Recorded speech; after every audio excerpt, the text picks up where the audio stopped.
Praise the lord. దేవునికి మహిమ కలుగును గాక. అందరూ బాగున్నారా? ఈ దినం దేవుని వాగ్దానం, కరుణ. నన్ను ప్రేమించి నా ఆజ్ఞలు గైకొను వారిని 1000 తరముల వరకు కరుణించు వాడనై ఉన్నాను. నిర్గమాకాండం 20వ అధ్యాయం 6వ వచనం. అవును, దేవుడు మనలను, మన కుటుంబాలను తన కనికరముతో, తన కరుణతో నింపాడు.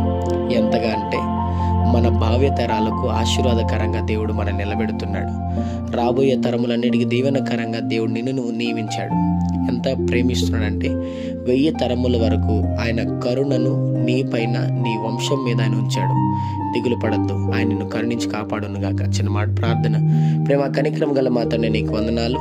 ఉదయకాల సమయంలో బిడ్డలను దీవించి బలపరిచి వారు వెళ్తున్న ప్రయాణంలో, మార్గముల్లో, పనుల్లో, ప్రయత్నంలో ఇదన్నా మీరు వారికి తోడుగుండమని, నిశ్చయంగా వారిని దీవించి ఆశీర్వదించి బలపరచమని యేసు నామములో అడిగి ప్రార్థిస్తున్నాం మా తండ్రి. ఆమెన్.